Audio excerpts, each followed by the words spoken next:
Tungkoy naman natin ang mga balita mula sa bahagi ng Visayas.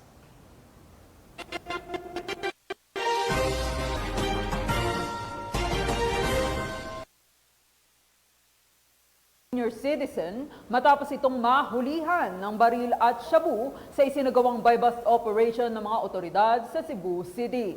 Ang pagkakaaresto sa nasabing sospek ay bahagi ng patuloy na pagpapaigting ng kampanya ng pambansang pulisya laban sa mga ilegal na aktibidad para sa ligtas at maayos na komunidad. Patrolwoman Judith Nicanor sa balita. Caloocan citizen na suspect matapos mahulihan ng baril at higit 40,000 na laga ng hinihinalang shabu sa isinagawang buy-bust operation sa Sitio Binaliw 1, Barangay Binaliw, Cebu City nito lamang nakaraan. Kinilala ni Police Major Alvino Bagnol Ingueto, Station Commander ng Police Station 8 Cebu City Police Office, ang senior citizen na suspect na si alias Ale sa 61 anyos at residente na nabanggit na lugar.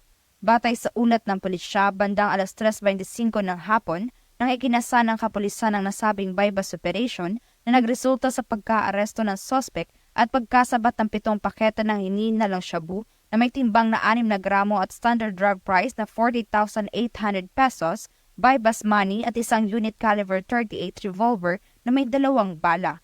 Kasalukuyang nasa kustodiya ng Police Station 8 Cebu City Police Office ang suspect at mahaharap sa kasong paglabag sa Republic Act 9165 o Comprehensive Dangerous Drugs Act of 2002 at Republic Act 10591 o Comprehensive Firearms and Ammunition Regulation Act.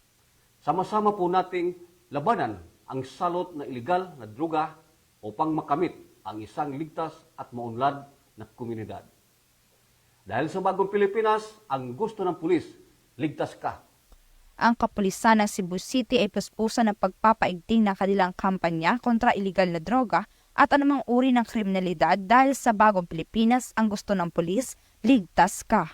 Mula dito sa Cebu City, ako ang inyong Police News Network Correspondent, Patrolwoman Judith Nicanor, alagad ng batas, tagataguyod ng Balitang Pulis. Maraming salamat, Patrolwoman Nicanor.